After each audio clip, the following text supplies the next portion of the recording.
Hoje você vai aprender. Hoje eu respondo as perguntas que os inscritos fazem aqui nos comentários.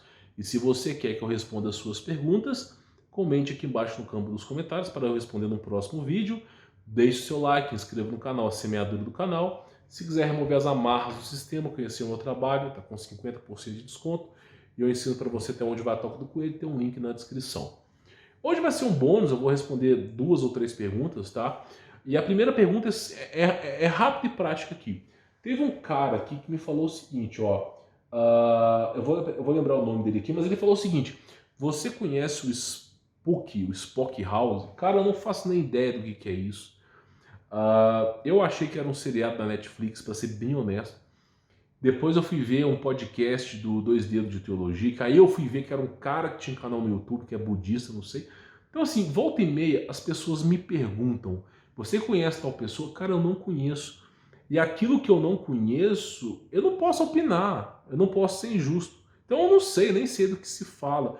E como o cara tem um conteúdo diferente, que não é um conteúdo cristão, eu não acompanho. Então, além de eu não acompanhar, e eu preferi opinar por não acompanhar, que não é o meu conteúdo, eu não vou poder te dizer que tipo de conteúdo que é esse. Teve um caso uma vez aqui que o pessoal falou assim, ó, tem um cara aí que é bruxo, e o pastor perdeu para esse cara. Cara, eu não conheço, não é o meu universo.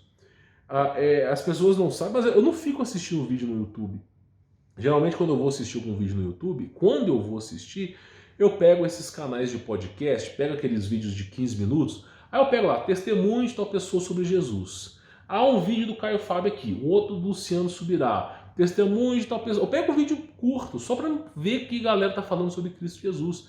Mas a grande maioria das coisas que eu gosto de assistir é o quê? Audiobooks. Por exemplo, a Rebecca Brown eu já escutei umas 40 vezes. Eu gosto de audiobooks. Mas eu não tenho tanto tempo para ficar nisso, entendeu? Então, assim, eu prefiro mais livros, minha companhia é outra. Só que eu não conheço o cara, então não posso opinar, tá? Um monte de gente pergunta sobre Spook House, não faço nem ideia. A outra pergunta aqui é o cara falou o seguinte: qual é a função dos animais na Terra? Qual a função de existir animais na Terra? É simplesmente a biodiversidade de Deus. Deus, quando criou a Terra em equilíbrio. Se você tirar as abelhas, você já cria um desequilíbrio no ambiente. Por exemplo, as abelhas elas fazem a polinização, dependendo de algumas plantas.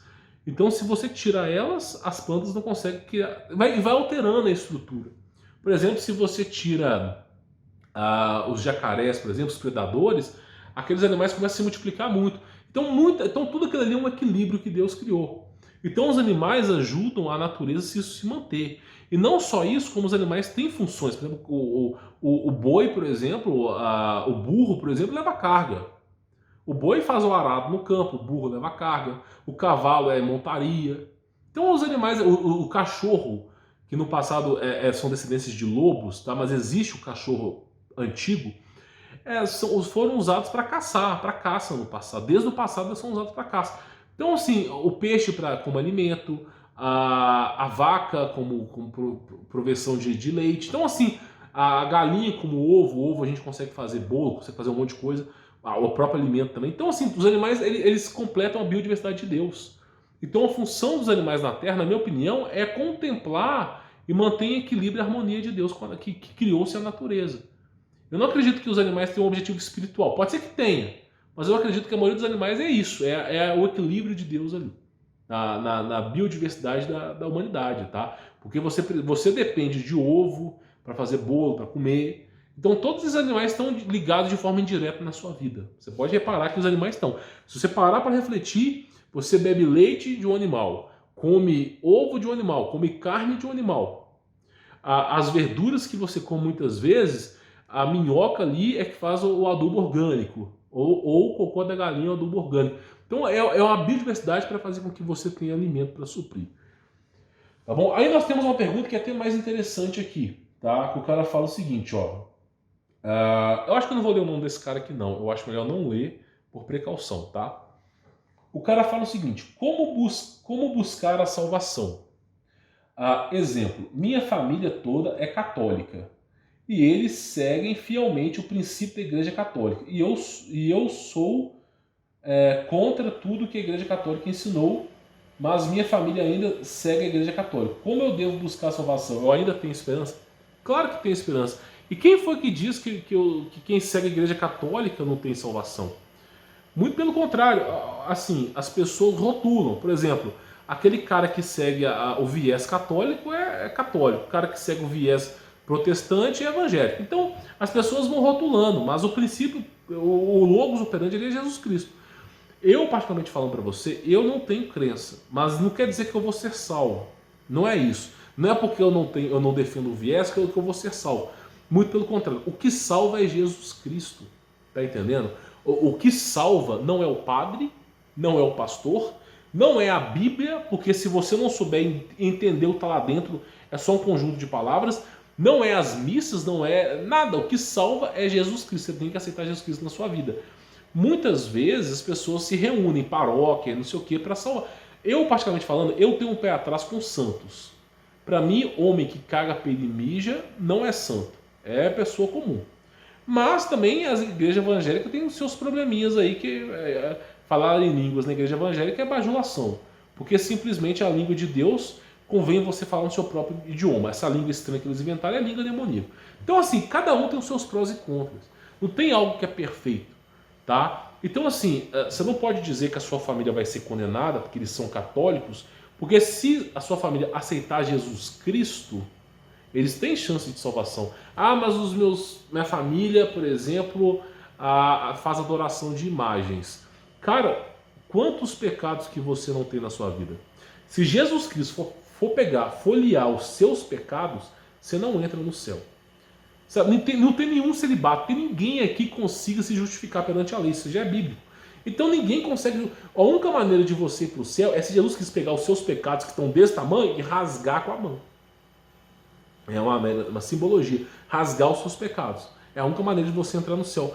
Então não tem essa história de pecadinho, pecadão. São pecados. É claro que tem intensidades, mas são pecados. Então assim, se você que é pecador tem direito de salvação, por que o cara que é católico não tem direito de salvação? Por que o cara que é evangélico não tem? Cara, quantos ex-satanistas não tem direito à salvação? Então a salvação ela é gratuita para todos. O que você tem que entender é que por mais que você não goste da igreja católica, por mais que você não goste dela, ainda assim ela foi responsável pela divulgação do evangelho de Cristo. Sem a igreja católica ninguém aqui conheceria Cristo. Então, por exemplo, eu já fiz um vídeo falando aqui, só um momento. Hoje em dia a igreja católica está deturpada, assim como as evangélicas também. Adventista, um monte de igreja deturpada. Mas no passado, a igreja católica, ela treinava padres para exorcismos. Padres com bala de prata, eu já vim falando sobre isso aqui. O mundo no passado era insano demais. E não só treinava os padres, por exemplo, o processo de evangelismo. Tem um filme chamado O Silêncio, que eu recomendo que você assista. É uma retratação do que aconteceu no Japão. Eles mandavam pessoas para todos os continentes, países, para pregar a palavra de Cristo Jesus. E essas pessoas eram perseguidas até a morte, torturadas. Então teve um processo da Igreja Católica por trás disso. Então assim, hoje a sociedade está em declínio, mas só teve sociedade, só teve Cristo ali porque houve uma intervenção.